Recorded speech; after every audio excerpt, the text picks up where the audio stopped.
Good morning, students. Good morning, sir. Good morning, sir. Sir कैसे हैं आप लोग? अच्छे सर, आप कैसे? ईद वगैरह कैसा रहा आप लोगों का? क्या मनाया? रहा सर। गुड। चलो, हम लोगों ने लास्ट क्लास में कहाँ तक किया था?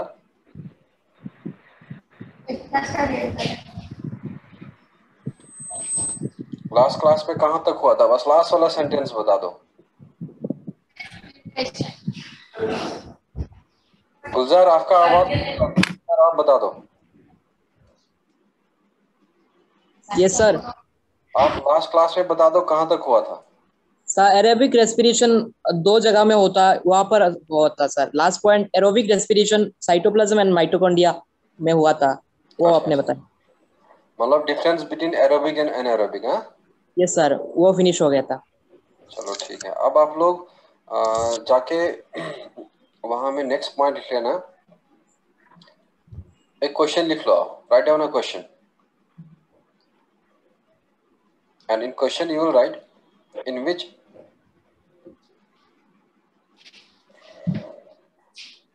of the following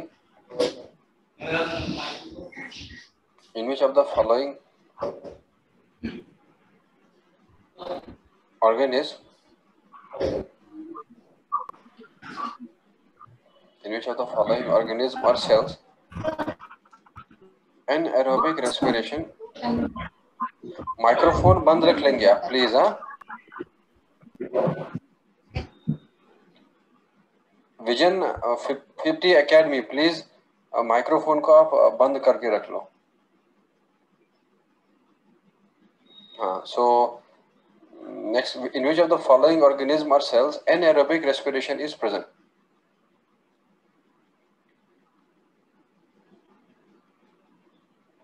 और बच्चों, पहला ऑप्शन जो है you will write there, suppose RBCs, and second option you can write जैसे बैक्टीरिया है। Clear?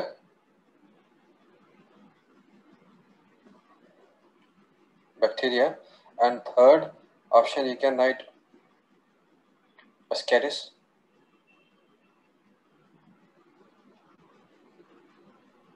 and Tenia, and D option you will write all।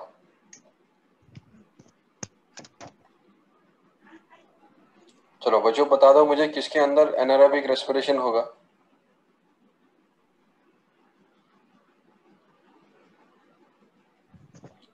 चलो मैं आप लोगों को बता दूंगा यहाँ पे, आज से आप लोग याद रख लेना। हम लोगों का ब्लड का जो आरबीसीज है उसमें भी एनारोबिक रेस्पिरेशन होता है, और बैक्टीरिया में भी एनारोबिक रेस्पिरेशन होता है, और कुछ एनिमल्स हैं जिनका नाम, इसका नाम है एस्केरिस और दूसरे का नाम है टेनिया, और इसमें भी होता है। तो इसीलिए आंसर क्या होगा इसका? ऑल ऑफ द अबव होगा। और आगे आप लोग याद रख लेना, जब भी पूछा जाए आरबीसीज में क्यों होता है एनारोबिक रेस्पिरेशन, बिकॉज आरबीसीज में माइटोकॉन्ड्रिया नहीं होता है। और आप लोग नीचे लिख लेना नोट करके, RBCs show anaerobic respiration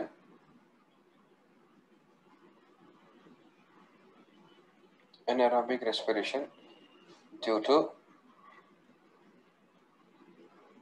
absence of mitochondria।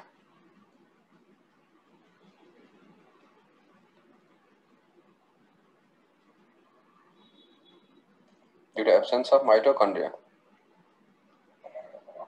चलो, मैं जो आप लोगों को मैंने लास्ट क्लास में पढ़ाया था, let's have a quick revision of the last class. तो मैं जनरली आप लोगों से ही पूछूंगा, और अब आप लोगों में से सबसे पहले मुझे हुजैल बता देगा कि Huzail, tell me the examples of respiratory substrates. Respiratory substrate का एग्जांपल बता दो। हुजैल विल टेल मी।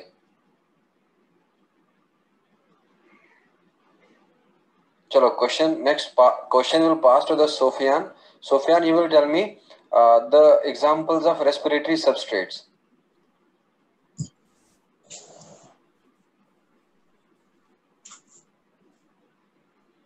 डरो मत, पूछ लो, गलत होगा कोई इशू नहीं, आप लोगों को लेकिन बताना पड़ेगा। चलो, Abdul Kalam is there, Abdul Kalam will tell me what are the examples of respiratory substrates.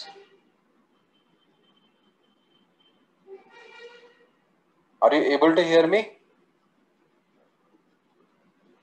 Yes, sir. हाँ, तो चलो गुलजार आप बता दो मुझे example of respiratory substrate. Carbohydrate, protein, fat. Very good. So यहाँ पे एक स्टूडेंट है समीन खान।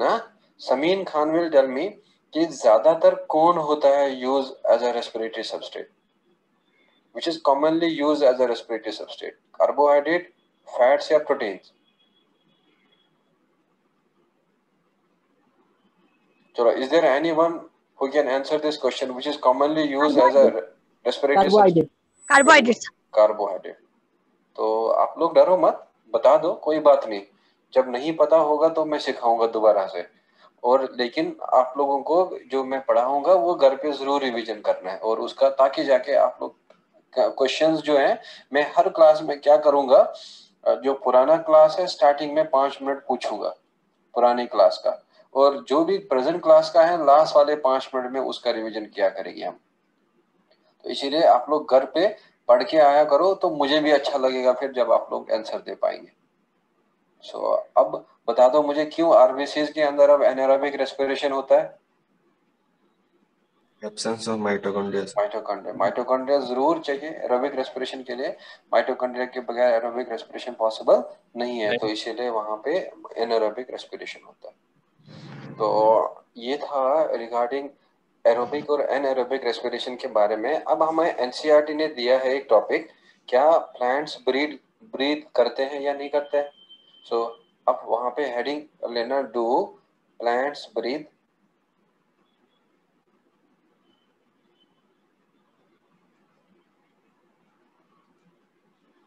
तो बच्चों आप लोग ही बता दो मुझे, क्या प्लांट्स ब्रीड करते हैं या नहीं करते हैं यस ना? सर। सो हमने यहाँ पे लिख लेना है plants do breathe as they release oxygen to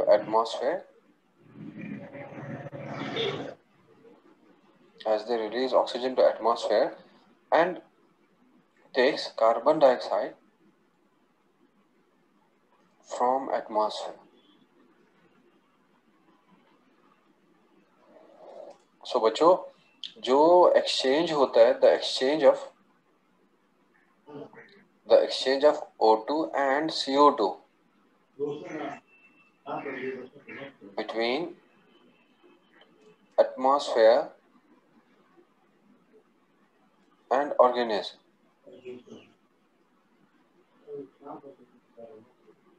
is called as breathing.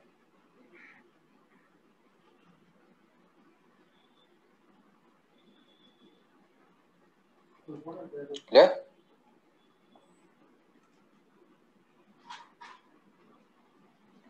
तो आप लोग अगर जरा, क्या हम लोग कार्बन डाइऑक्साइड छोड़ते हैं या हम लोग ऑक्सीजन बाहर छोड़ते हैं एटमॉस्फेयर में? Carbon dioxide, carbon dioxide. और हम लोग एटमॉस्फेयर से क्या लेते हैं? Oxygen. And that exchange is also breathing. लेकिन प्लांट्स क्या करते हैं? They accept the carbon dioxide and they deliver the O2 to the atmosphere, and this exchange between the organism and the atmosphere of gases is called as the breathing. अब बता दो बच्चों, हम लोगों में कौन सा रेस्पिरेटरी स्ट्रक्चर है या ब्रीदिंग का स्ट्रक्चर है? लंग्स। Very good, lungs. क्या आप लोगों ने कभी सुना है कि प्लांट्स के अंदर लंग्स होता है या कुछ ऐसा होता है? No sir. तो अगर आप लोगों से पूछा जाए अब, क्या प्लांट्स के अंदर रेस्पिरेटरी स्ट्रक्चर होता है, तो या क्या कहेंगे आप, यस या no? No, confidently no. So लिखो, in plants there is lack of specialized respiratory structures.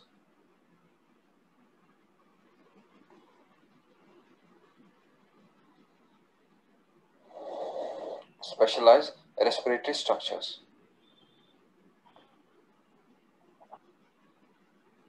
और अब आपको देखना है कि अगर प्लांट्स में स्पेशलाइज्ड रेस्पिरेटरी स्ट्रक्चर नहीं होता है तो इसका रीजन क्यों है, तो वो रीजन भी हम साथ देख लेंगे।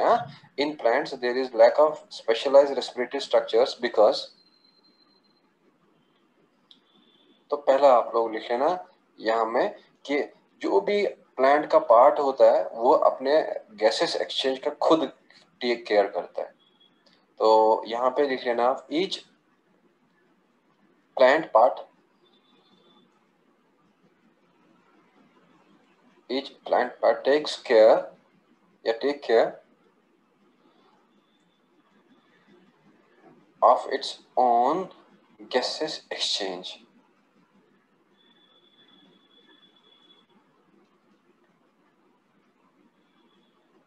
बच्चों हमारे बॉडी में कहाँ में गैसेस एक्सचेंज होता है, क्या हर बॉडी पार्ट के समय या खाली लंग्स में? खाली लंग्स में। खाली लंग्स में। तो लेकिन प्लांट के साथ ऐसा दिक्कत नहीं है, प्लांट का जो भी प्लांट का पार्ट है वो अपना गैसेस एक्सचेंज का खुद टेक केयर करता है। अब बता दो मुझे, क्या अब ये इसके लिए फेवरेबल चीज है या अनफेवरेबल चीज है? फेवरेबल है।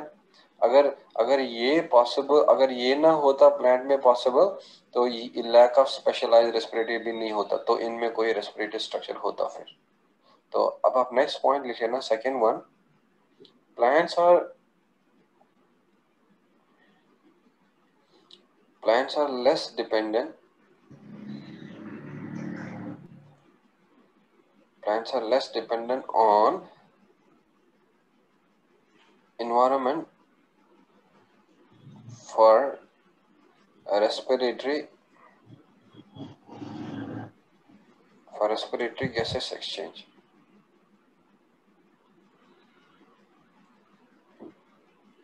Plants are less dependent on environment for respiratory gases exchange। तो बच्चों क्यों? क्योंकि ये खुद ही अपना ऑक्सीजन प्रोड्यूस करते हैं। So as they produce oxygen themselves during photosynthesis।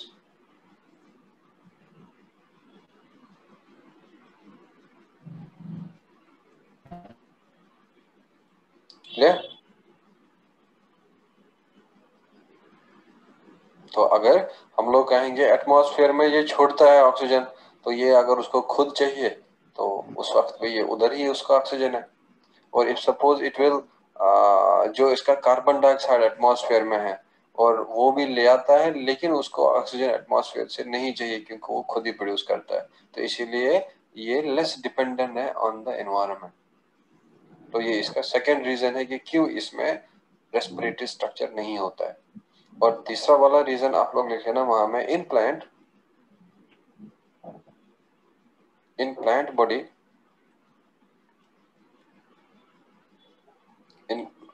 plant body, the diffusion of gases will not occur for long distance।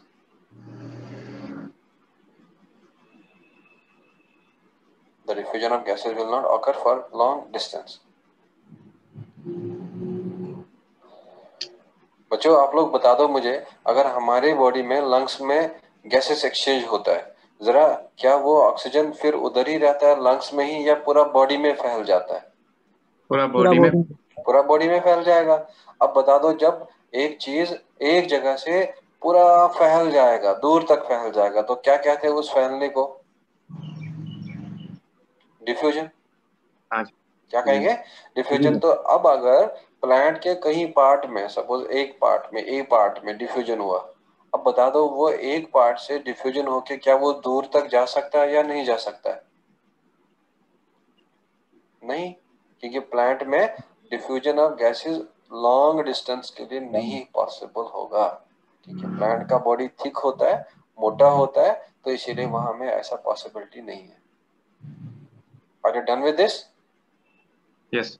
अब बता दो मुझे तीन रीजन क्या है कि प्लांट्स में स्पेशलाइज्ड रेस्पिरेटरी स्ट्रक्चर नहीं है. What is the first reason? कि अपने गैसेस एक्सचेंज का हर पार्ट प्लांट का खुद ख्याल रखता है. एंड सेकेंड, प्लांट ज्यादातर एनवायरनमेंट पे डिपेंडेंट नहीं है. और तीसरा कि अगर डिफ्यूजन होगा वो डिफ्यूजन ज्यादा दूर नहीं हो सकता गैसेस का, तो उस वजह से उसको कोई रेस्पिरेटरी स्ट्रक्चर रखने का फायदा ही नहीं है. The reason why plants have lack of specialized respiratory structure. अब हमें देखना है कि प्लांट में अगर रेस्पिरेशन होगा, थोड़ा सा एक्सचेंज होता ही है एटमॉस्फेयर और इसके, तो वो कहाँ से होता है? और वो एक्सचेंज जो है वो होता है स्टोमेटा से और वो होता है लेंटिसल से. तो देखो नेक्स्ट पॉइंट, अब इसको नंबर में नहीं लिख लेना, एज अ पॉइंट लिख लेना. तो लिखो स्टोमेटा, और स्टोमेटा लिख लेना pores on the surface of leaves. Stomata and lenticels. और बच्चों lenticels लिख लेना pores on woody parts of plants. Microphone बंद रख लो. आसिफुर माइक्रोफोन अपना बंद रख लो. Pores on woody parts of plants. Stomata and lenticels help in exchange of gases.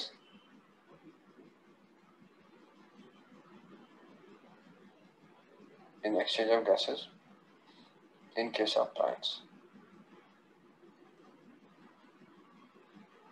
अब बच्चों बता दो मुझे, जो गैस थोड़ा सा अंदर बाहर जाएगा, और वो अंदर बाहर जो गैस जाएगा वो अब किन पोर्स के थ्रू बाहर अंदर जाएगा? Stomata and lentils. Stomata and the लेंटिसल. Stomata होता है प्लांट के सरफेस पे पोर्स, और लेंटिसल जो है वो वुडी पार्ट्स में होगा. और जब हम लोग आगे ट्रांसफरेशन पढ़ लेंगे तो I will tell more about this stomata and I will tell more about this lenticel. तो दिस वाज रिगार्डिंग द कि why how plants can breathe and why there is lack of respiratory structure in the plants. So now we will go towards the respiration and you will write there steps of aerobic respiration.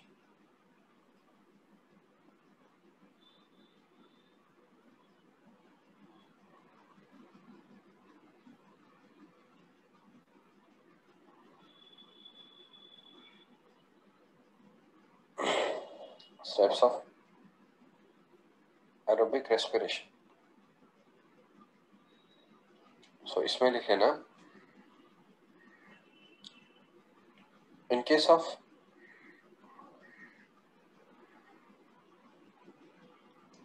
plants,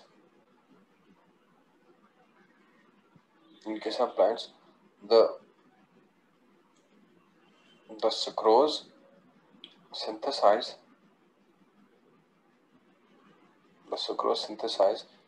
during photosynthesis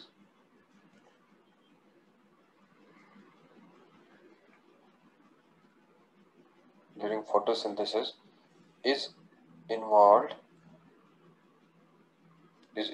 during respiration.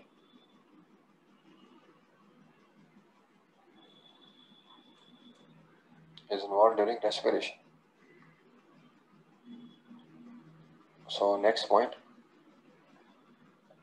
sucrose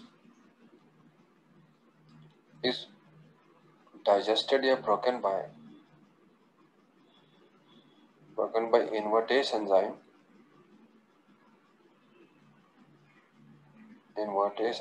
to fructose and glucose. Sucrose is broken by invertase enzyme to fructose and glucose. देखो, the breakdown of glucose during aerobic respiration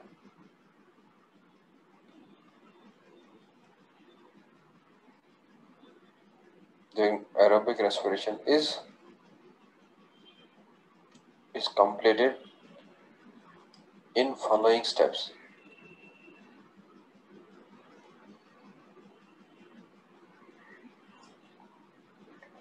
बच्चों क्या हम लोग सारे फिलहाल example लिया fats का भी, प्रोटीन का, या हमने खाली फिलहाल कार्बोहाइड्रेट का एग्जाम्पल ले लिया? जरा कौन कौन सा सबस्ट्रेट यूज होता है as a respiratory substrate? What was the first one? Carbohydrates. Carbohydrate. Second one fats and third one protein. Protein.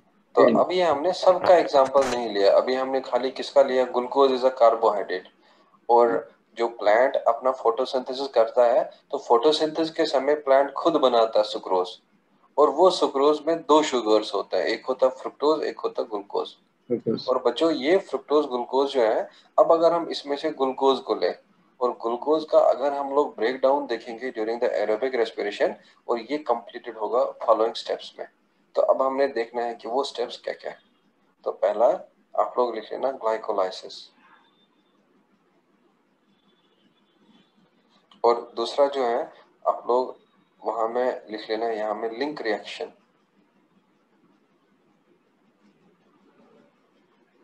और तीसरा you can right here Krebs cycle. और बच्चों चौथा जो है लिख लेना इलेक्ट्रॉन. नंबर 3 क्या है? Krebs cycle, KREBS, Krebs cycle. और इलेक्ट्रॉन सर नंबर 1 क्या है? नंबर 1 ग्लाइकोलाइसिस है, ग्लाइकोलाइसिस. और number 2 link reaction, and number 3 Krebs cycle. Sir number 4 क्या है? And number 4 is electron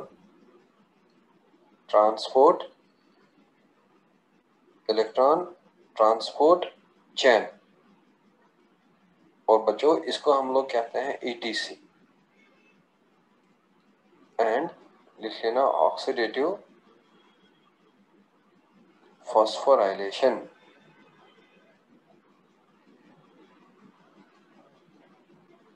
अब आपको बहुत ही ध्यान रखना है कि जो भी मैं अब बढ़ाऊंगा और उनसे बड़ा कंसेप्चुअल क्वेश्चन आता है, तो now you need to focus more and more. Now थोड़ा सा भी अगर आप लोग डीलिंक हो जाओगे या स्कैटर्ड हो जाओगे कहीं और, तो आपको फिर समझना ओवरऑल बड़ा मुश्किल है.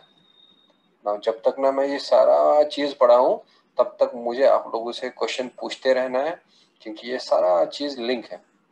जो बच्चा ये समझेगा वही ये समझेगा, और जो बच्चा ये दोनों समझेगा वही ये पाया समझ पाएगा, और जो बच्चा ये तीनों समझ लेगा उसी को ये समझ आएगा. और जो भी बच्चा कोई एक ही मिस करा और उसको कोई और समझना आना ही नहीं है. So please maintain your concentration और अपने आप को बिल्कुल लिंक कर दो इसके साथ जो अब हम लोग सीखेंगे. अब बड़ा इंपॉर्टेंट हो रहा है. अब बता दो बच्चों, ग्लूकोज के केस में अब कितने स्टेप्स में ग्लूकोज ब्रेक डाउन होगा? 4 स्टेप में. तो यहाँ पे आप लोग 4th लिख लेना. ये 1 is glycolysis, link reaction, Krebs cycle, electron transport chain and the oxidative phosphorylation. अब हम इसमें से पहला स्टार्ट करेंगे and that is the glycolysis.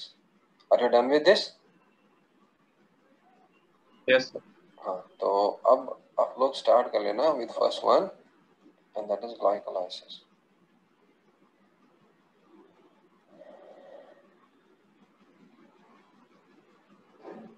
तो बच्चों एक ग्रीक वर्ड है,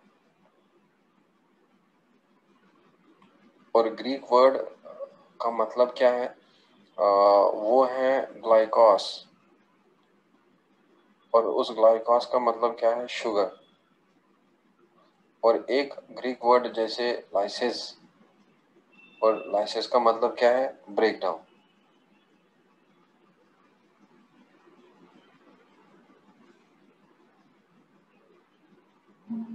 अब अगर हम लोग शुगर को ब्रेक डाउन करेंगे, तो बच्चों शुगर को ब्रेक डाउन वाला प्रोसेस को क्या कहते हैं? ग्लाइकोलाइसिस. ग्लाइकोलाइसिस कहते हैं. तो ये एक ग्रीक वर्ड से लिया गया है. तो अब हमें इस ग्लाइकोलाइसिस के बारे में सीखते रहना है. एंड देखो अब कितना अच्छा अच्छा चीज आप सीखेंगे, और आपको पता चल जाएगा कि हमारे बॉडी में या प्लांट के बॉडी में कैसे एनर्जी निकलता है और कैसे हम लोग सरवाइव करते हैं। जरा क्या बताया था मैंने, कौन से बॉन्ड्स ब्रेक होते हैं रेस्पिरेटरी सबस्ट्रेट के? कौन से बॉन्ड्स बताए थे रेस्पिरेटरी सबस्ट्रेट के ब्रेक होते हैं? CC bonds. कौन सा? CC bond. Carbon carbon bond. और बच्चों वो सीसी बॉन्ड से जो एनर्जी निकलता है और फिर वो किसमें ट्रैप हो जाता है? एटीपी। Very good. एटीपी का फुल फॉर्म क्या था?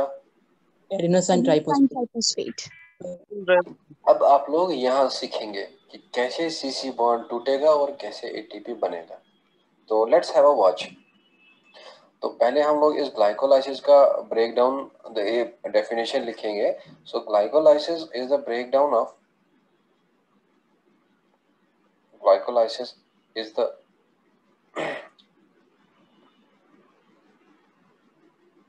breakdown of glucose into 2-pyruvate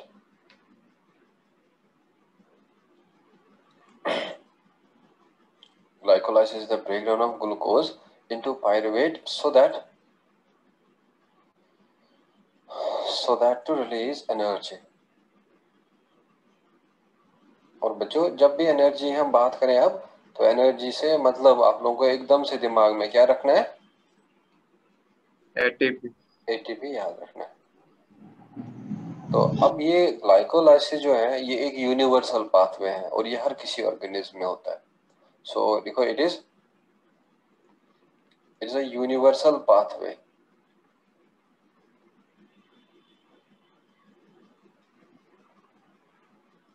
Is a universal pathway that occurs in both anaerobic and aerobic organism।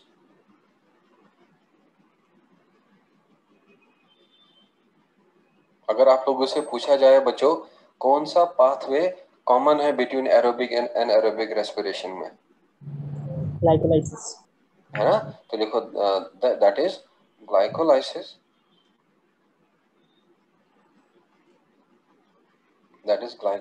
is the common phase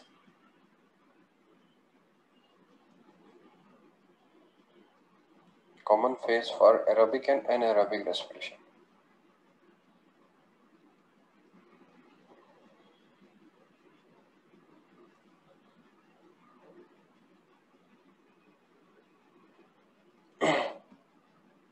चाहे एरोबिक हो चाहे एनाएरोबिक हो, किसी में होना ही होना है। इसीलिए मैंने कहा कि ये एक यूनिवर्सल पाथवे है। सो इसमें लिख लेना it is also called as. और बच्चों जब भी मैं आप सी एप्स्ट्रॉपी एस लिखो ना, तो आप लोग समझ लेना कि ये क्या है।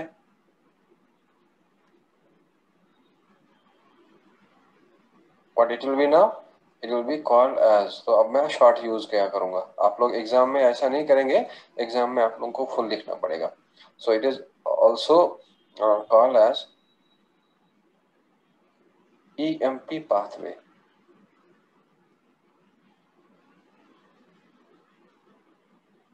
EMP pathway as it is discovered by Emden, Meyerhoff,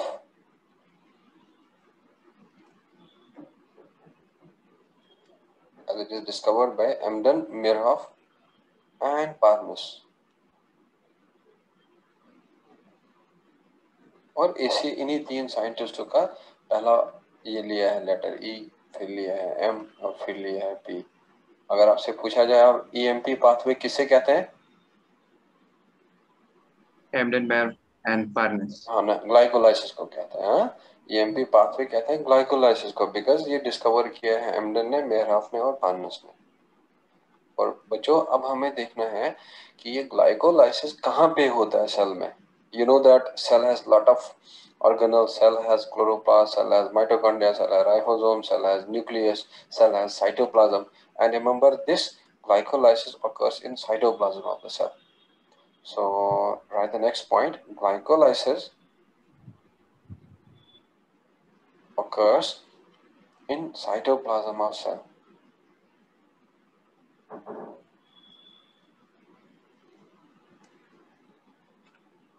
और अब हम लोग देखेंगे ये ग्लाइकोलाइसिस कितने स्टेप्स में कंप्लीट हो जाता है. तो अब हम लोग अलग हेडिंग डालेंगे और लिखेंगे steps of glycolysis. Are you done with this? Yes. हाँ, तो लिख लेना आप, हेडिंग कर लेना स्टेप्स ऑफ ग्लाइकोलाइसिस. देखो बच्चों, मैं पहले आप लोगों से एक चीज कहूँ, जरा आप लोग मुझे बता दो किस बच्चे को ऐसा लग रहा है कि बड़ा टफ हो रहा है, हमें वर्ड्स समझ नहीं आ रहा है, हमें वर्ड्स नया नया पता चल रहा है. कोई बच्चा ऐसा है जिसको थोड़ा सा प्रेशर फील हो रहा है ये नए वर्ड्स सुन के?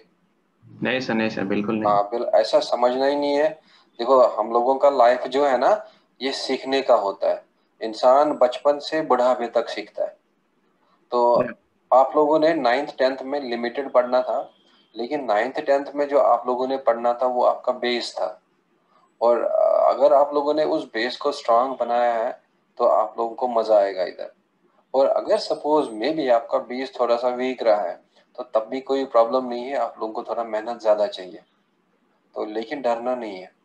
और कुछ बच्चा हो सकता है मे भी कोई बच्चा है जो बंगाली से ज्यादा कंफर्टेबल होगा, और हो सकता है कोई बंदा एसएमए से कंफर्ट होगा, हो सकता है कोई बंदा जाके हिंदी से ज्यादा कंफर्ट होगा, या maybe someone will be there who will be more comfortable with English. तो अब आप लोगों को पता है कि जो एसएमएस हैं या बंगाली एसेंट से थोड़ा सा कंफर्टेबल है, उस बच्चे को मतलब नो डाउट एक एरिया के हिसाब से उसमें वो स्ट्रेंथ है, लेकिन साइंस के हिसाब से उसमें वो वीकनेस है. और हम लोगों को सक्सेस तब मिलता है जब हम अपने वीकनेस को स्ट्रेंथ में कन्वर्ट करते हैं. और वो बंदा जो अपने वीकनेस को वीकनेस ही रहने देगा, कभी स्ट्रेंथ नहीं बनाएगा, तो वो सक्सेस नहीं पाता है, वो फेलियर हो जाता है. तो अब बच्चों बता दो मुझे, जब आप लोगों के कल एमबीबीएस करेंगे, आप डॉक्टर बन जाएंगे, तो क्या आप अपने जो पेशेंट जो आपके पास आएगा, क्या आप उसको बंगाली में मेडिसिन या एसएमईज में मेडिसिन लिख के देंगे, या आप लोग उसको इंग्लिश में मेडिसिन लिखना पड़ेगा? इंग्लिश में लिखना पड़ेगा. इंग्लिश में लिखना पड़ेगा. जब आप लोग कल एमबीबीएस करेंगे, आप एमबीबीएस कॉलेज में जाएंगे और वहां आपको मिलेगा सब्जेक्ट एनाटॉमी एंड फिजियोलॉजी. तो बता दो क्या वो एनाटॉमी एंड फिजियोलॉजी इंग्लिश में होगा या वो आपको एसएमएस बंगाली में मिलेगा? इंग्लिश में इंग्लिश में मिलेगा. अब बता दो जो बच्चा अभी डरेगा कि नहीं मैं क्या सुन रहा हूँ एटीपी, मैं क्या सुन रहा हूँ, ये मेरा तो इंग्लिश में वीकनेस है, मुझे तो ऐसा नहीं है, तो दैट मीन्स उस बंदे को डरना नहीं है. वो ज्यादा से ज्यादा 1 महीना 2 महीना उसको लगेगा कि वो एकदम से उसको ना धीरे धीरे फील होगा कि नहीं मुझे थोड़ा सा अब याद हो रहा है, अब मुझे समझ आ रहा है, और मुझे अब अच्छा लग रहा है कि मैं नया नया वर्ड पता चल रहा है. तो इसीलिए ये अगर आप लोगों का वीकनेस है, इसको स्ट्रेंथ बनाना है. अपने वीकनेस को वीकनेस रहने नहीं देना है, क्योंकि फ्यूचर में आपको ये वाला चीज बड़ा कम यूज करना पड़ेगा और इंग्लिश वाला ज्यादा यूज करना पड़ेगा. So it is right time for you people to convert your weakness into the strength. और डरना नहीं है, कोई किसी को समझ नहीं आएगा. किसी को एक बार मैं पढ़ा रहा हूँ, एक बार में समझ आ रहा है, कोई इशू नहीं. किसी को 3 बार में समझ आ रहा है, मैं उसको 3 बार पढ़ाऊंगा. तो आप लोगों को टेंशन नहीं लेना, बट समझना और याद रखना है. Now next topic, steps of glycolysis. तो लिखो बच्चों इसमें, ग्लाइकोलाइसिस इज कंप्लीटेड इन, किसी का भाषा. माइक्रोफोन बंद कर लो हुजैल. Glycolysis is completed in 10 steps. Glycolysis is converted in 10 steps, in which 7 steps are in which 7 steps are reversible and 3 steps are irreversible. irreversible का मतलब समझते हैं ना? No sir. हाँ, अगर आप लोग घर से शॉप पे जाएंगे और शॉप से वापस जाएंगे घर, वो होगा रिवर्सिबल रिएक्शन। और अगर आप लोग में भी सपोज कहीं जा रहे हैं और कोई वापस ही नहीं आ रहा है और वो उधर ही जा रहा है, तो बच्चों क्या होगा जो वापस नहीं जाएगा? Reversible reaction. जो दोनों डायरेक्शन में हो सकता है उसको रिवर्सिबल रिएक्शन कहते हैं, और जो एक ही डायरेक्शन में होगा उसको रिवर्सिबल रिएक्शन कहते हैं। तो इसके 7 स्टेप्स रिवर्सिबल होते हैं और जो है 3 स्टेप्स जो है रिवर्सिबल होता है। अभी आपको खुद पता चल जाएगा जब मैं आपको चार्ट बताते जाऊंगा। तो अब बच्चों ये 10 स्टेप्स जो हैं हम लोग उनको डिवाइड करेंगे तीन फेजेस में। तो लिखो these 10 steps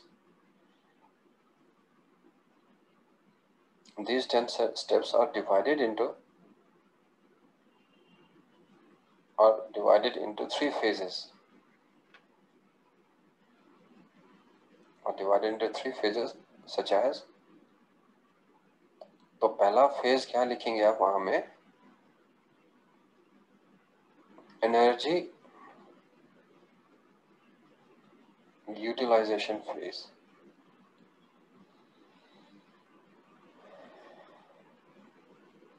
और बच्चों सेकेंड वाला लिख लेना आप splitting phase.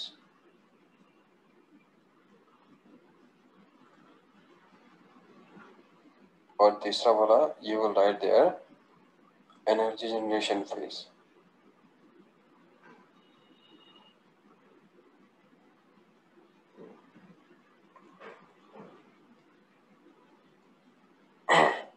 Now there are 3 phases.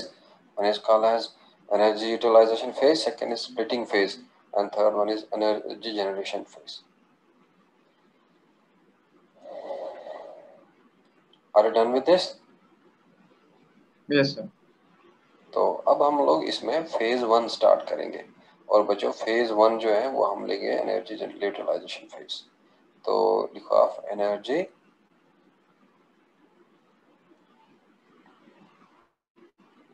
Utilisation phase. तो इसमें लिख लेना in this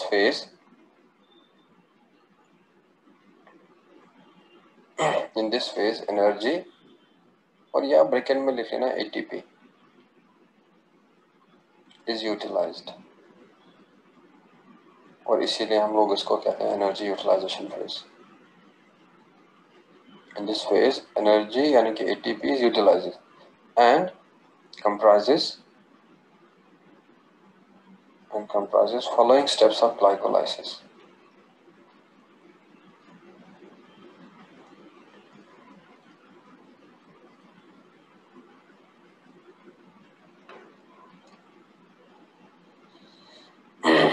In this phase, energy ATP is utilized and comprises following steps of glycolysis.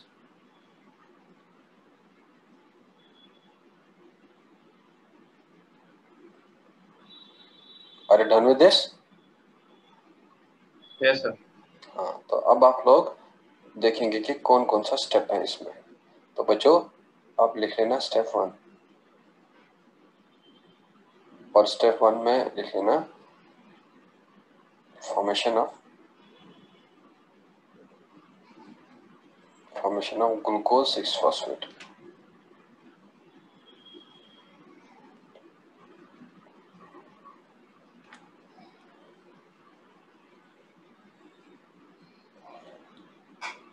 Formation of glucose 6-phosphate। सो इसमें लिख लेना the glucose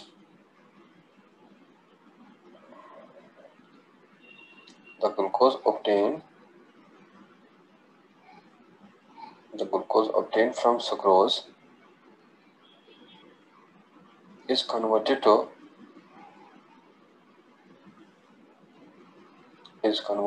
glucose 6-phosphate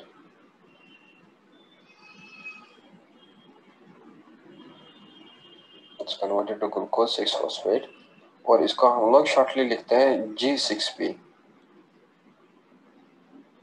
by the enzyme hexokinase.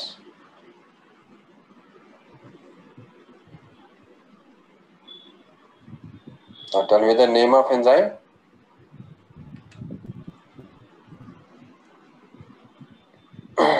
What is the name of enzyme?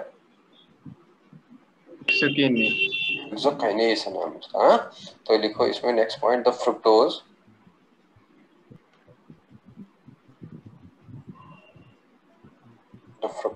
obtained from sucrose is also converted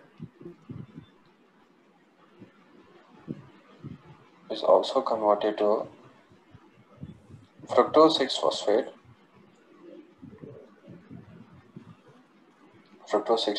by hexokinase.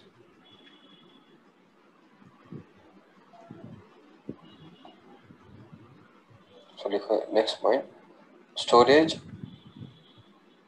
Polysaccharides. तो बच्चों storage polysaccharides, या आप लोग लिख सकते हैं स्टोरेज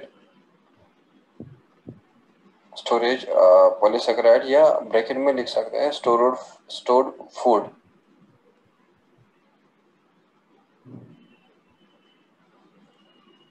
और स्टोर्ड फूड आप लोगों को याद रखना है, स्टार्च होता है प्लांट्स में। Stored food for example starch in plants. Sir ये क्या है स्टोरेज के बाद में? स्टोरेज पॉलीसैकेराइड्स या storage food for example starch in plants also releases glucose after its breakdown.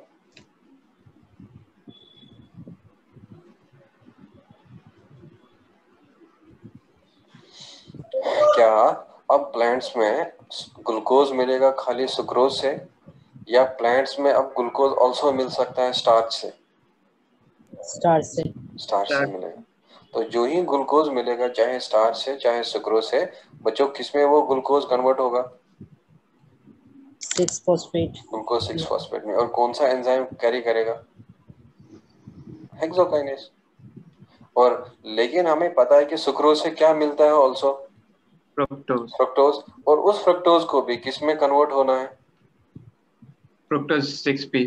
और उसको भी कौन कन्वर्ट करेगा? Hexokinase. Is this clear? Yes sir.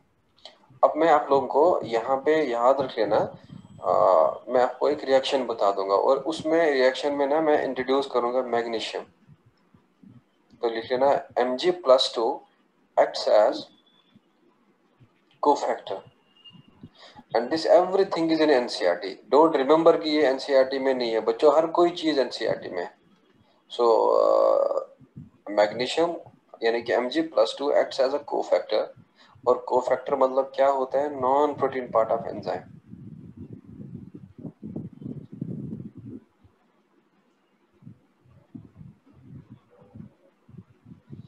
Magnesium acts as cofactor for hexokinase.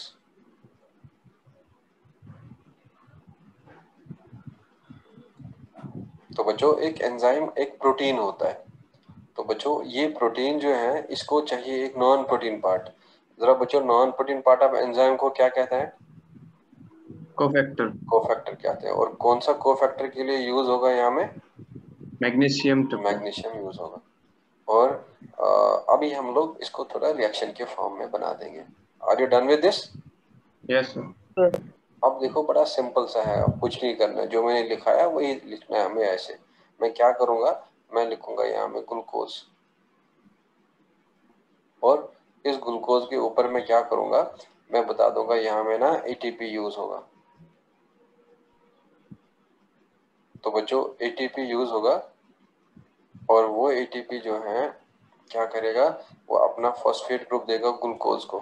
जरा बच्चों ATP जब अपना फॉस्फेट देगा ग्लूकोज को तो क्या बनेगा? Glucose 6-phosphate। और अगर ATP का फुल फॉर्म क्या था?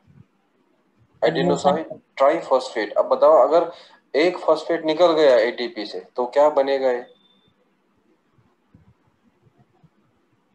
Adenosine diphosphate. अगर एटीपी से निकलता है क्या, एक फॉस्फेट, वो गया ग्लूकोज के पास और बचा क्या, एडीपी, मतलब एडिनोसाइन डाइफॉस्फेट। अब कौन सा एंजाइम बताया मैंने यहाँ यूज होता है, हेक्सोकाइनेज। हेक्सोकाइनेज। तो बच्चों इस हेक्सोकाइनेज के लिए कौन सा कोफैक्टर यूज होगा, मैग्नीशियम। मैग्नीशियम। मैग्नीशियम के बगैर कभी भी ये काम नहीं करना है। सो जो ऊपर लिखा है और ये इसका रिएक्शन है, कहानी खत्म। तो पहला स्टेप हो गया। Now which is the first step of glycolysis,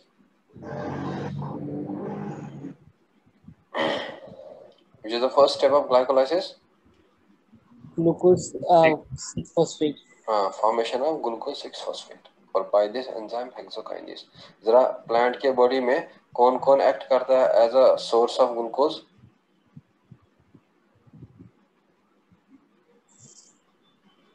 plant के बॉडी में कौन कौन एक्ट करता है as a source of glucose, sucrose and starch. Very good, sucrose and starch. Starch को क्या कहते हैं हम लोग, स्टोरेज पॉलीसैकेराइड या स्टोर्ड फूड, खाना स्टोर करके रखता है। क्या आप लोगों को पता है हमारी बॉडी में खाना किसके फॉर्म में स्टोर रहता है, ग्लाइकोजन। Very good, glycogen. और प्लस क्या नाम है आपका, गुलजार अहमद। अच्छा गुलजार ही है। सो गुलजार, आप ऐसे ही रहते रहना और बाकी बच्चों से भी मुझे आंसर चाहिए। अभी तक मुझे आंसर खाली गुलजार से मिल रहा है। तो स्टेप सेकंड जो है लिख लेना आप यहाँ में, formation of fructose 6 phosphate.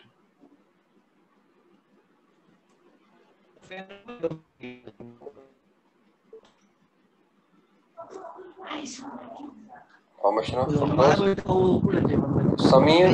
Sameen Khan microphone बंद रख लेगा। देखो, the fructose, the glucose 6 form, the glucose 6 phosphate is converted to fructose 6 phosphate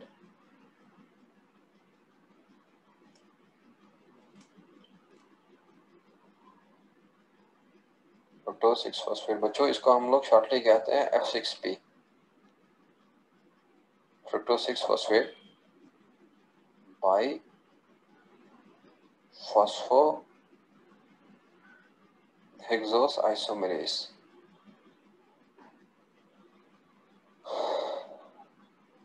और मतलब ये एंजाइम होगा और यही एंजाइम इसको अब कन्वर्ट करेगा।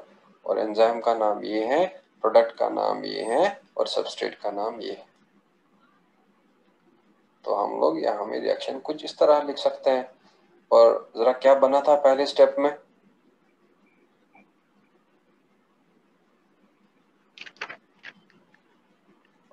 बच्चों क्या बना था पहले स्टेप में, glucose 6 phosphate. Very good, glucose 6 phosphate.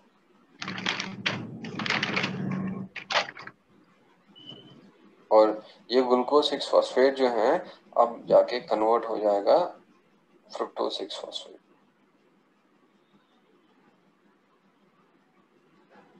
और एंजाइम का नाम क्या है,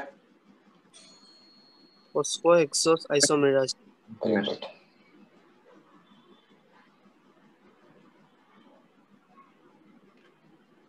और यहाँ पे आप लोगों को याद रखना है कि इसके लिए भी हमें चाहिए कोफैक्टर।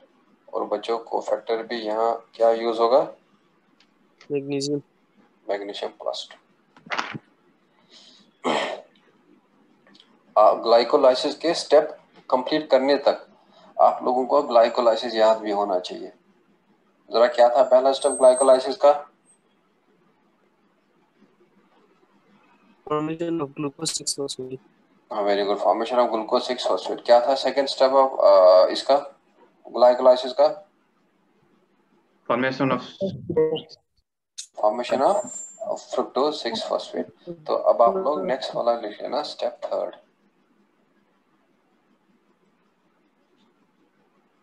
स्टेप थर्ड लिख लेना, formation of fructose 1,6 bisphosphate.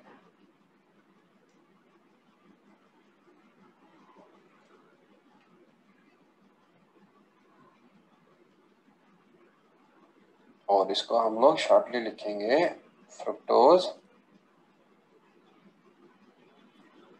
1,6-बिसफॉस्फेट।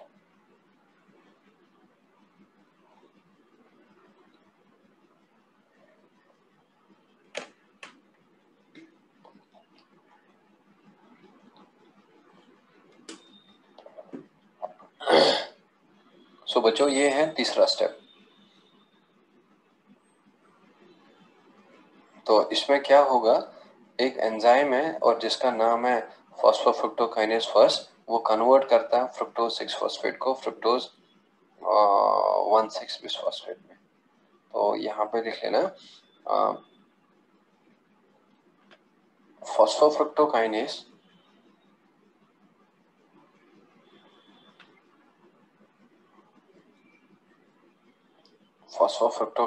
First, और फॉस्फोफ्रुक्टोकाइनेज फर्स्ट को हम लोग कहते हैं PFK1। Phosphofructokinase first is the enzyme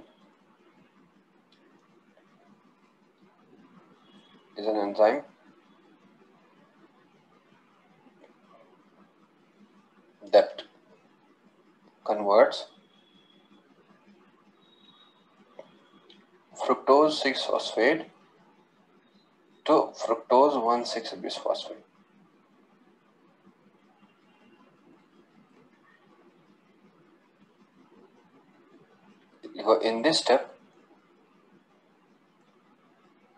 In this step, one more ATP molecule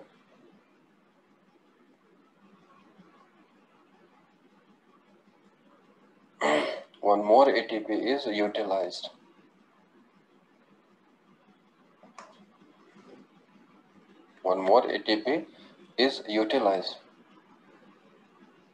बच्चों ये कौन सा फेज हम पढ़ रहे हैं? ग्लाइकोलाइसिस के कितने फेजेस बताए थे मैंने?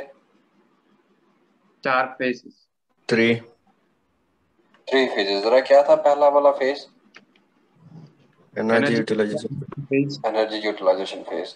क्या आप लोगों को अब दिखा यहाँ में एनर्जी यूज हो रहा है या नहीं दिखा? असर हो रहा है ना? जरा पहले स्टेप में क्या एनर्जी यूज हुआ था या नहीं? Yes sir. है ना? जरा बता दो मुझे, क्या सेकंड स्टेप में एनर्जी यूज हुआ था या नहीं? Yes, है। sir. ना सेकंड स्टेप में नहीं हुआ था। सेकंड स्टेप में एटीपी यूज नहीं हुआ था। तो लेकिन पहले स्टेप में एटीपी यूज हुआ था, है ना? तो लेकिन यहाँ में भी एटीपी यूज होता है। तो इसलिए इसमें लिख लेना, in this step one more ATP molecule is utilised.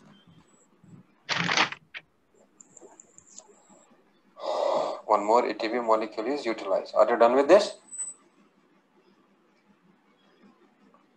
जरा बना लो इसका रिएक्शन खुद। जैसे मैंने आपको पहला स्टेप का रिएक्शन दिखाया था ना, तो जरा वैसे ही इसका रिएक्शन आप खुद बनाओ। मैं देखता हूँ कितना आप सही करेंगे, कितना गलत करेंगे।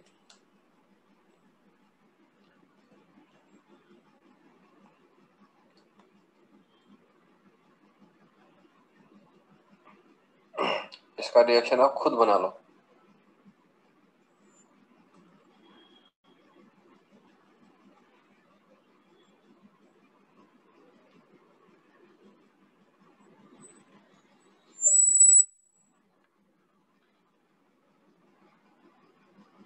हो गया?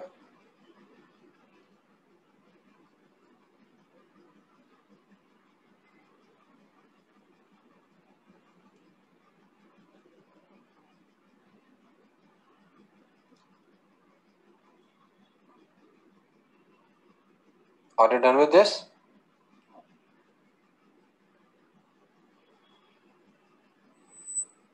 चलो, आप लोगों का रिस्पांस नहीं आ रहा है। यहाँ मैं आपको बता देता हूँ कि मैंने आप लोगों को कहा था कि फ्रुक्टोज 6 फॉस्फेट था। तो बच्चों फ्रुक्टोज 6 फॉस्फेट के साथ क्या रिएक्ट कर रहा है? ATP molecule.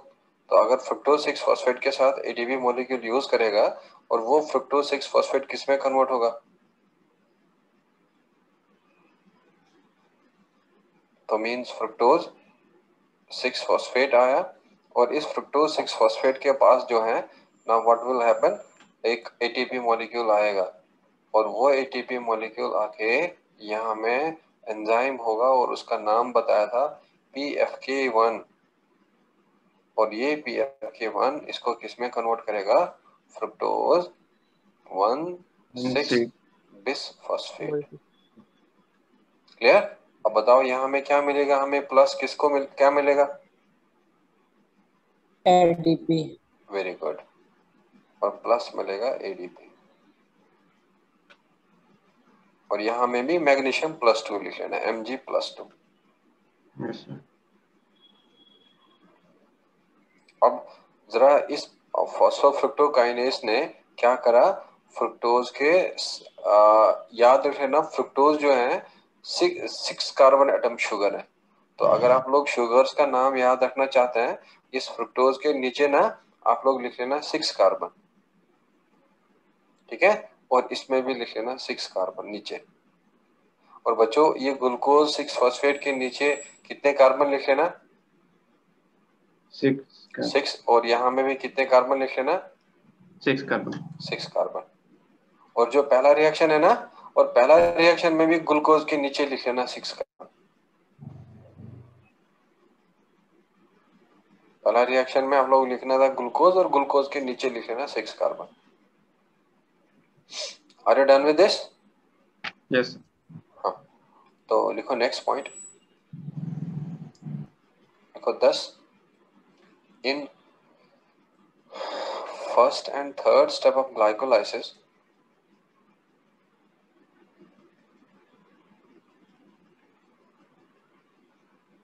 third steps of glycolysis, energy or means ATP is utilized.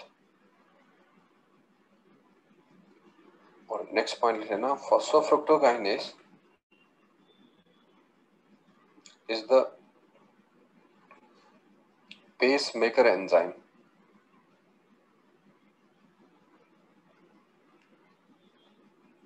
Pacemaker enzyme of glycolysis. That is the important enzyme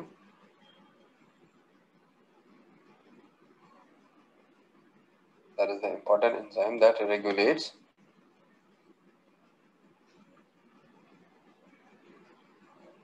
regulates the on या off of glycolysis.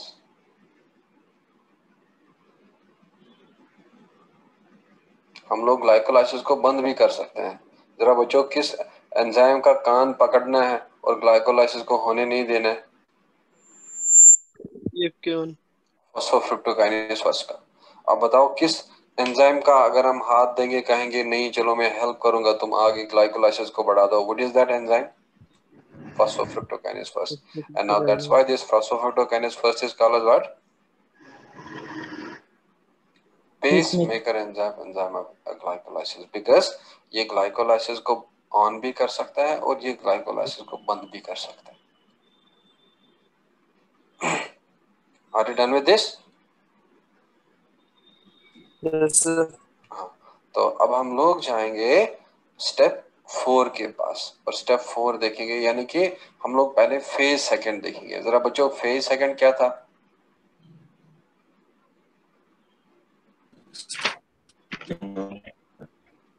Splitting phase. Splitting phase. तो लिखो, आप heading करने वहां splitting phase लिखो। इन this phase,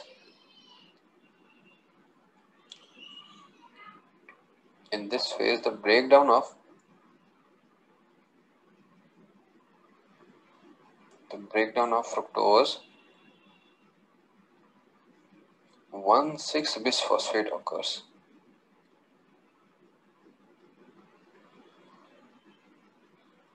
Breakdown of fructose 1,6-bisphosphate occurs and includes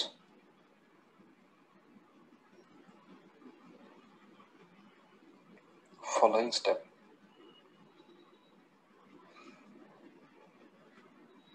तो देखना है हमें अब क्या क्या स्टेप इसमें इंक्लूड होगा।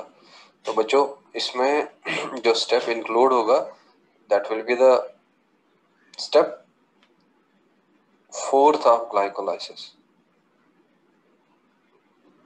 Step 4, and that will be the breakdown of fructose 1,6-bisphosphate.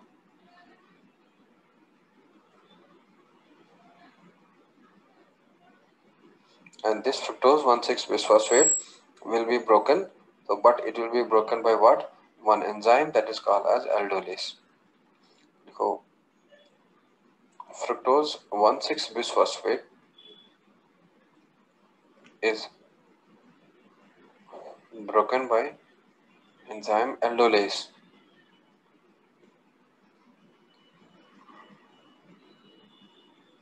Aldolase into glyceraldehyde 3-phosphate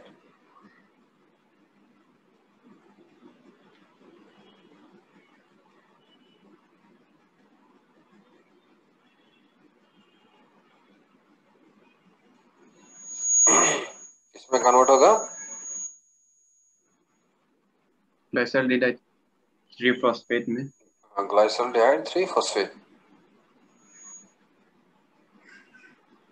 और बच्चों ग्लाइसरल्डेहाइड 3-फॉस्फेट जो है, अब एंड लिख लेना into dihydroxy acetone phosphate.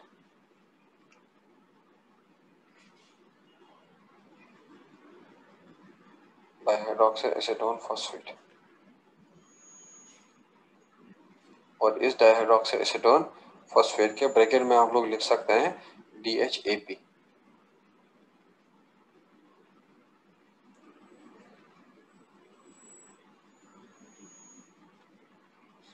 Clear?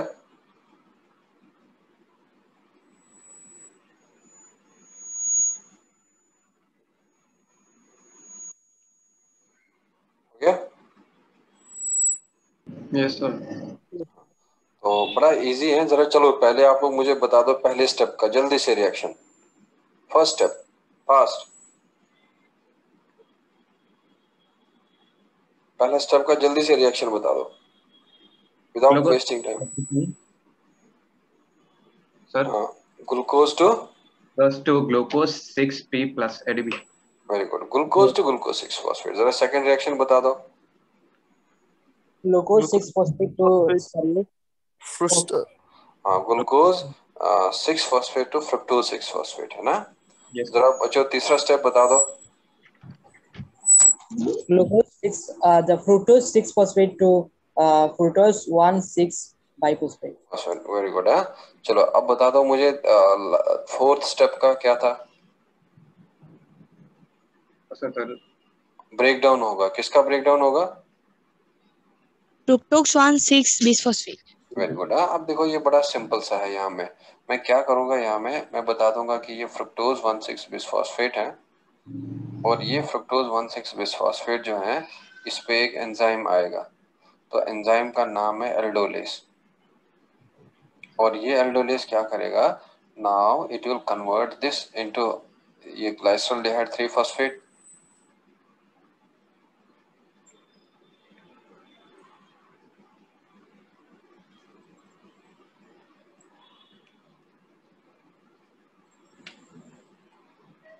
और प्लस जो है आप लोग लिख लेना डाइहाइड्रोक्सी एसीटोन फॉस्फेट और इसको हम लोग G3P भी कहते हैं shortly.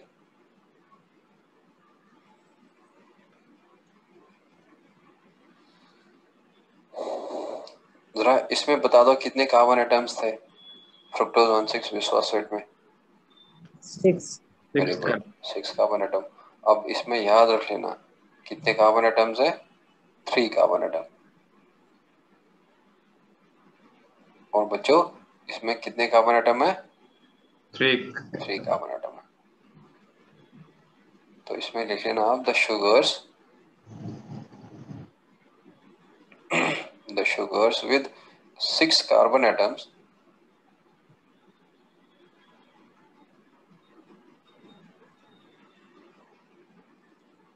are called as hexoses and the sugars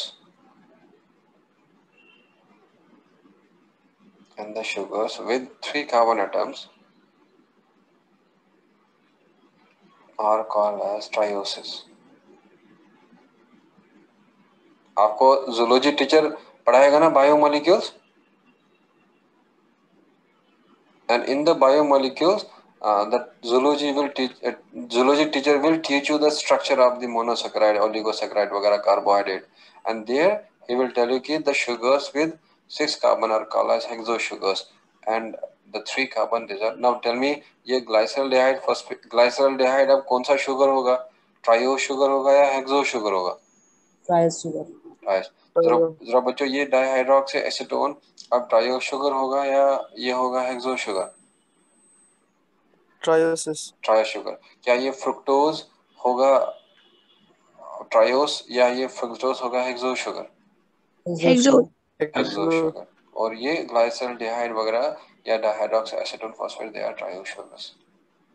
are you done with this? Yes, sir. हाँ, तो यहाँ पे लिख लेना आप glucose and fructose are hexose sugars.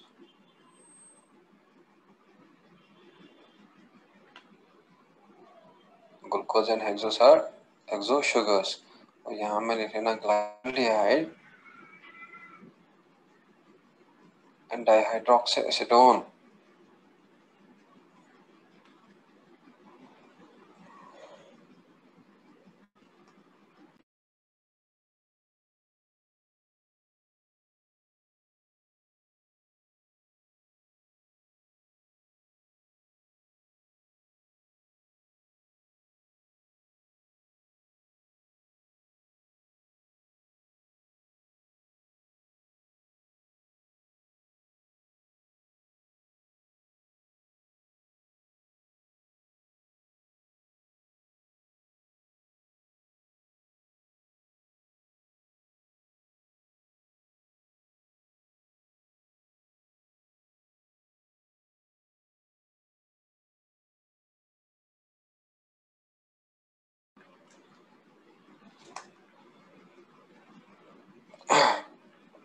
बच्चों अब क्या इस ग्लाइकोलाइसिस में क्या आप लोगों को खाली ये हेक्सो शुगर दिख रहा है या आपको इस हेक्सो शुगर के साथ फॉस्फेट अटैच दिख रहा है?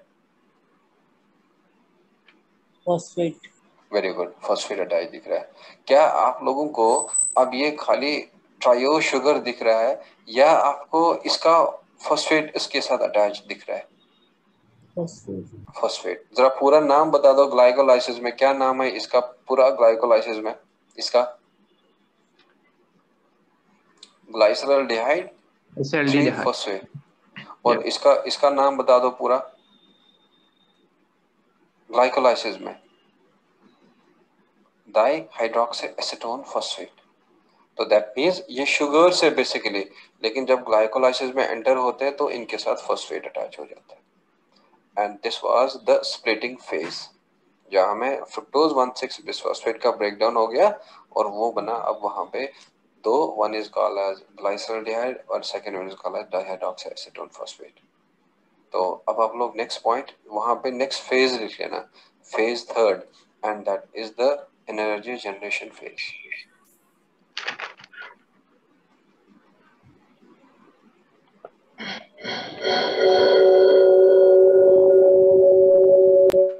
Energy generation phase. तो बच्चों एनर्जी जनरेशन फेज में हम अब कौन सा रिएक्शन लिखना चाहे, कौन सा number of reaction? 5। Very good, step 5।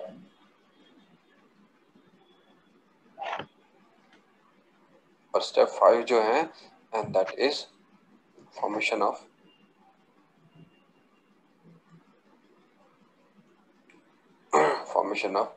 Glyceraldehyde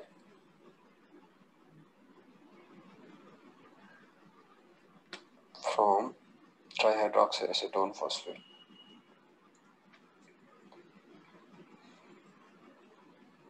Formation of glyceraldehyde from dihydroxyacetone phosphate.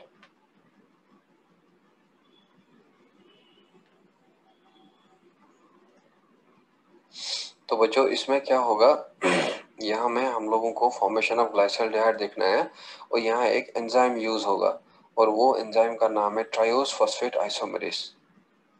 देखो triose phosphate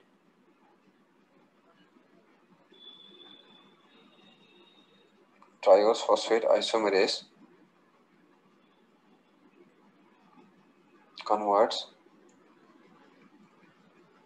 DHAP to glyceraldehyde 3-phosphate.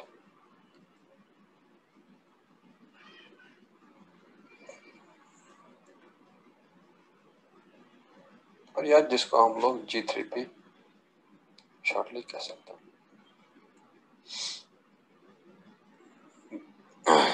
तो दैट मीन्स इस रिएक्शन में आइसोमेराइजेशन रिएक्शन होगा। तो एक यहाँ में DHAP बना था, तो अब इस DHAP पे कौन एक्ट करेगा? क्या नाम है एंजाइम का? Triphosphate isomerase. Triose phosphate isomerase. और बच्चों ये इसको बना देगा G3P। अब अगर मैं आप लोगों से, चलो मेरा क्वेश्चन जो है यहाँ में मैं तमन्ना से पूछूं। तमन्ना जरा बता दो मुझे कि कितने ग्लाइसरल्डिहाइड बनेंगे अब 1 ग्लूकोज से?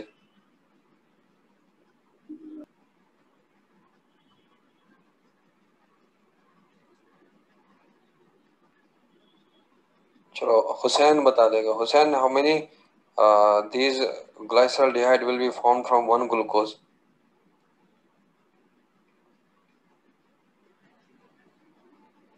कोई बच्चा बता देगा कि अब बताओ मुझे नेट कितना ग्लाइसरल्डिहाइड बनेगा एक ग्लूकोज मॉलिक्यूल से? 3 नहीं, 2 बनेगा। 2 बनेगा। एक डायरेक्टली बना था ग्लाइसरल्डिहाइड जब फ्रुक्टोज 1,6 बिसफॉस्फेट ब्रेक हुआ था। फ्रुक्टोज 1,6 बिसफॉस्फेट किस में ब्रेक हुआ था? DHAP और किस में? ग्लाइसरल्डिहाइड। एक तो डायरेक्टली बना था, लेकिन अब जो ये DHAP है ये किस में कन्वर्ट होता है? ग्लाइसरल्डिहाइड। अब बच्चों बता दो, एक डायरेक्टली मिला था और एक DHAP से मिला, तो टोटल कितना बनेगा? 3 कहाँ से बनेगा? 2 ही बनेगा ना। तो यहाँ पे आप लिख सकते हैं 10 from 1 glucose, 10 from 1 glucose to glyceraldehyde 3-phosphate will be produced.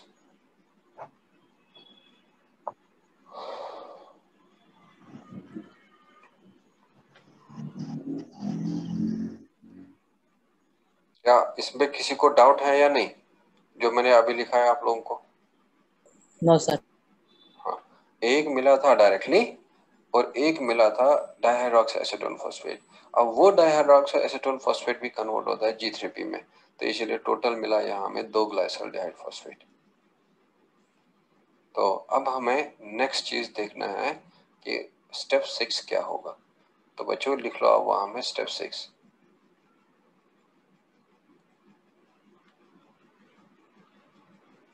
और स्टेप 6 में क्या होगा? Formation of 1,3-बिसफॉस्फोग्लाइसरेट।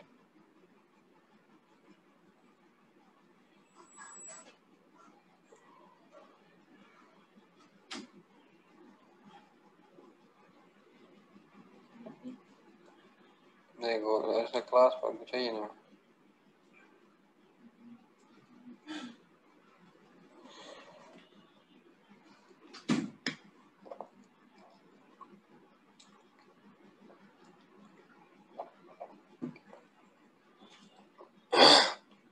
Formation of one three bisphosphoglycerate. देखो बच्चों, यहाँ में एक एंजाइम होगा और एंजाइम का नाम है ग्लाइसरल्डिहाइड फॉस्फेट डिहाइड्रोजनेज, और वो कन्वर्ट करता है ग्लाइसरल्डिहाइड 3-फॉस्फेट को इनटू 1,3-बिसफॉस्फोग्लाइसरेट। तो यहाँ पे लिख लेना ग्लाइसरल्डिहाइड 3-फॉस्फेट is converted to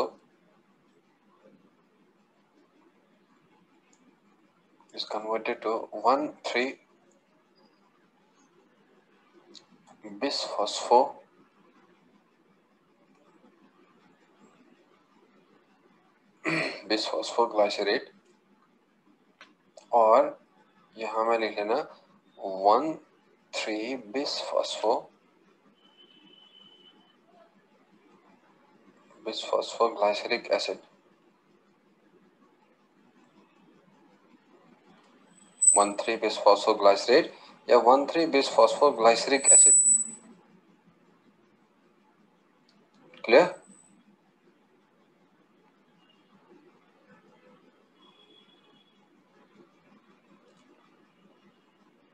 और इसको हम लोग शॉर्टली लिख सकते हैं 1,3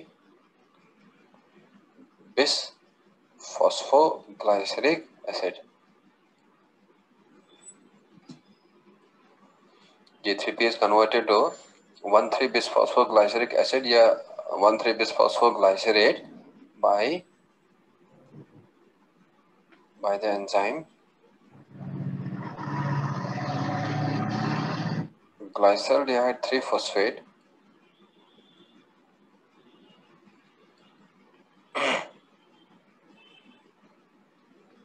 glyceraldehyde 3-phosphate dehydrogenase.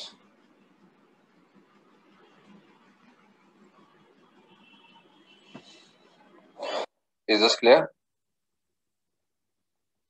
Yes sir. अब देखो बहुत इजी है ये. यहाँ में मैं ऐसे बता दूं आप लोगों को G3P था ऊपर जो बना था. अब बता दो क्या मैं एक ही G3P ले लूं यहाँ पे या मैं दो G3P ले लूं?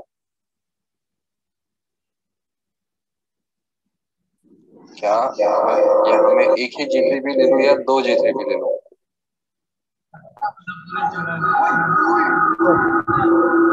तो चलो ये वहां पे बंद कर लेंगे माइक्रोफोन क्योंकि नॉइज आ रहा है वहां से. हाँ अब देखो यहाँ पे दो G3P ले लूंगा मैं और दो G3P को यहाँ में हम एक एंजाइम डालेंगे और इस एंजाइम का नाम जो है वो चलो यहाँ पे हमें थोड़ा सा और चीज ऐड करना है. यहाँ में NAD पॉजिटिव देखना है और बच्चों एक फॉस्फेट देना है. इस फॉस्फेट को इनऑर्गेनिक फॉस्फेट कहते हैं और ये भी ऐड करना है. और यहाँ में हम लोग एंजाइम जो मेंशन करेंगे और this is the enzyme here glyceraldehyde 3-phosphate dehydrogenase.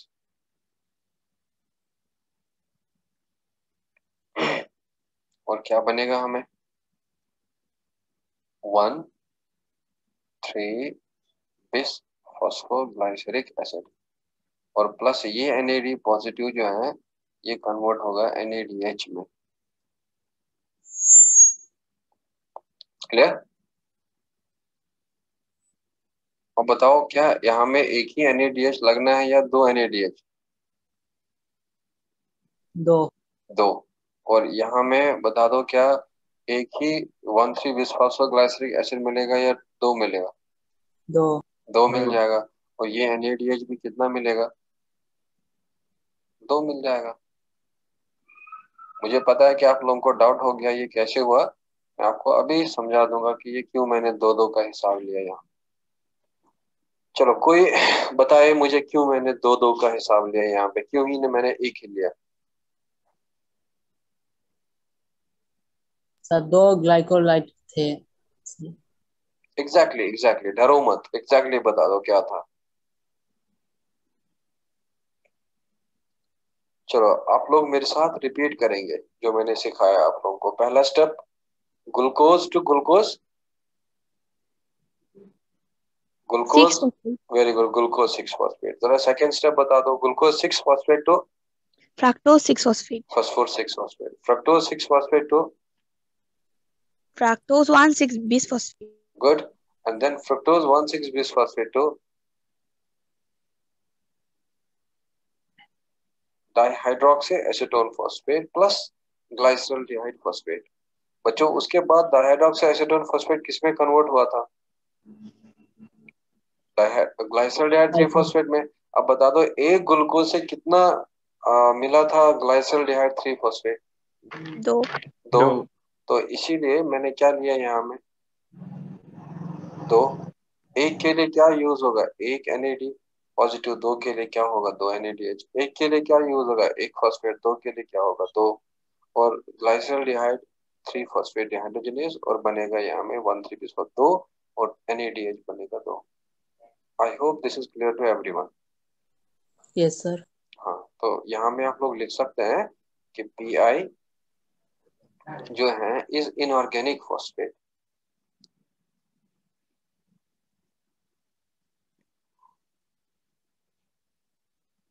PI is inorganic phosphate, तो मतलब ऐसे होगा ये PI। तो इधर में डबल बॉन्ड O होगा, नेगेटिव होगा, O नेगेटिव होगा एंड O नेगेटिव होगा। या अगर आप इस ब्रैकेट में नहीं बनाना चाहते हैं, आप नीचे भी लिख सकते हैं ये फॉस्फेट। जब भी एक फॉस्फोरस होगा और 3 ऑक्सीजन होंगे और 3 में से नेगेटिव चार्ज होगा और एक डबल बॉन्ड O होगा, एंड इसी को हम लोग कहते हैं inorganic phosphate. Are you done with this? अब हमें यहाँ से याद रखना है, हमें दो दो का यूज करना है, एक एक का यूज नहीं करना है। तो बच्चों अब कितने यहाँ में 1,3-बिसफॉस्फोग्लाइसरिक एसिड मिला? 2 मिला। तो आगे जितना भी हम करेंगे वहां में इन्हीं 2 का यूज करते रहना। तो ये था फॉर्मेशन ऑफ 1,3-बिसफॉस्फोग्लाइसरिक एसिड या ग्लाइसरेट। तो अब आप लोग लिख लेना स्टेप, कौन सा स्टेप है? 7। और स्टेप 7 लिख लेना, फॉर्मेशन ऑफ 3-फॉस्फोग्लाइसरेट।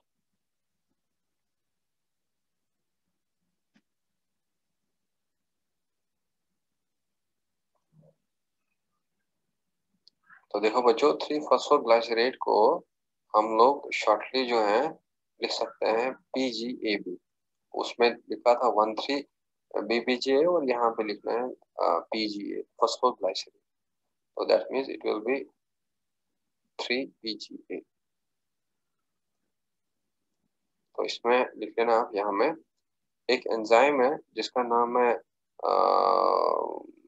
फॉस्फोग्लाइसरेट काइनेस, और या हम लोग इसको आगे वाला एक और एंजाइम होगा उसको म्यूटेज भी कहते हैं, और या इसको हम लोग थायोकाइनेज भी कहते हैं इस एंजाइम को। तो इसमें लिख लेना फॉस्फोग्लाइसरेट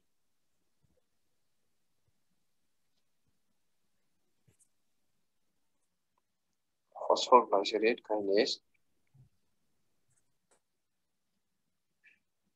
और या तो इसको हम लोग कहते हैं ट्रांसफॉस्फोराइलेज भी।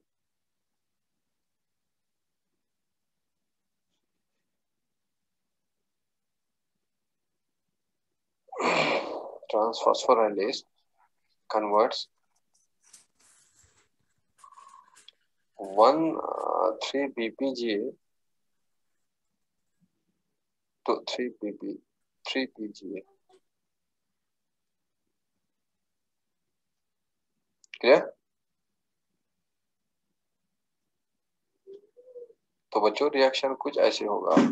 तो अगर मैं यहाँ में अब हेडिंग कर लूँ, मैं लिखूँ यहाँ पे 2 and what I will bring the 2 and this one 1,3-बिसफॉस्फोग्लाइसरेट। तो बच्चों यहाँ में एक ADP यूज होगा, ठीक है, और एक ADP के साथ यहाँ में जाके ऊपर वाला एंजाइम यूज होगा और उसको हम लोग कहेंगे फॉस्फोग्लाइसरेट। वो क्यों नहीं?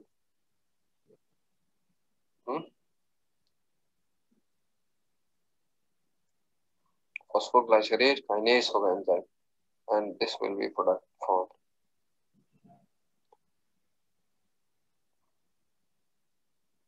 और यहाँ में 2 होगा ये, और 2 मॉलिक्यूल बनेगा ये वाला PGA, और प्लस ये ADP बनेगा।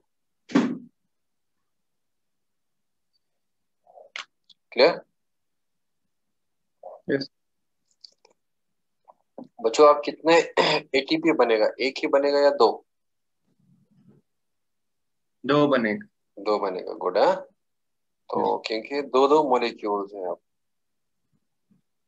और यहाँ में प्लस और यहाँ में आगे कर लेना 2।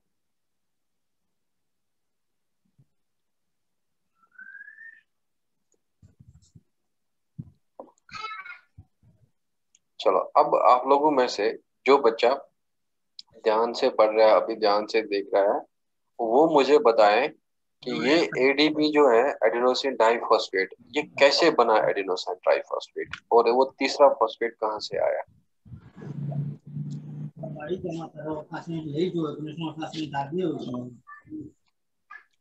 बहुत ही इजी है।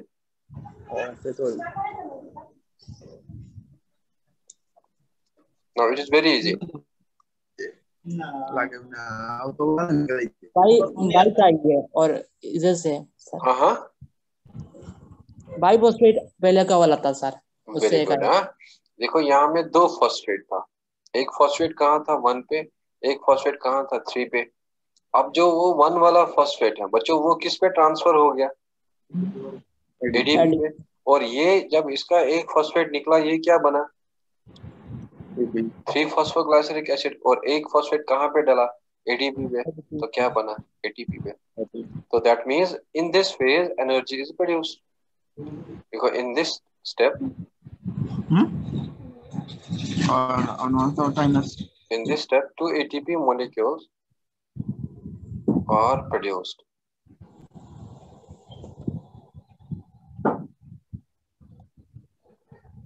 आप लोगों को समझ आया ये? Yes sir.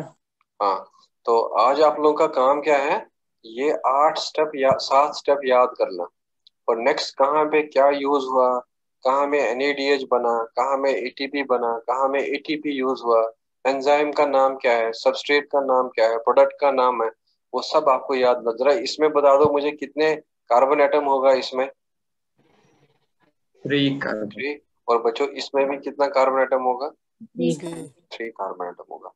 तो आज मैं आपको इतना बता दो, तो नेक्स्ट क्लास में बिल्कुल एकदम से सीक्वेंस याद होना चाहिए। अब बताओ मुझे, क्या था पहला एंजाइम का नाम, स्टेप फर्स्ट का एंजाइम का नाम बताओ मुझे, स्टेप फर्स्ट के एंजाइम्स का नाम। Very good. स्टेप सेकंड के एंजाइम का नाम, कोएक्सोनेस isomerase. Very good. Step third का एंजाइम का नाम, PFK1 फॉस्फोफ्रुक्टोकाइनेस। फॉस्फोफ्रुक्टोकाइनेज फर्स्ट है। और स्टेप 4 के एंजाइम का नाम, वो है सर एल्डोने एल्डोलेस। और Yes, स्टेप sir. 5 के एंजाइम का नाम, वो है sir diphosphate isomerase. Isomerase. Diphosphate isomerase. और जरा स्टेप 6 का एंजाइम का नाम, वो है सर ग्लाइसोलिक 3P डिहाइड्रो। पढ़ना है, डरना नहीं है। ग्लाइसल डिहाइड 3 फॉस्फेट डिहाइड्रोजनेज, यस क्या नाम है? और नेक्स्ट एंजाइम का नाम, फॉस्फोग्लाइसरेट काइनेस। Phosphoglycerate kinase. तो अब आपको याद रखना है घर पे, सबस्ट्रेट, प्रोडक्ट का नाम, एंजाइम का नाम, मैग्नीशियम कहाँ यूज हुआ, कहाँ में एटीपी यूज हुआ, कहाँ में एटीपी निकला। जरा अभी तक कौन से स्टेप पे एटीपी रिलीज हुआ, 7th स्टेप में। जरा बच्चों कौन कौन से स्टेप में एटीपी यूज हुआ, तो वो है फर्स्ट स्टेप में और थर्ड स्टेप में। Third step. जरा कहाँ पे NADH प्रोड्यूस हुआ,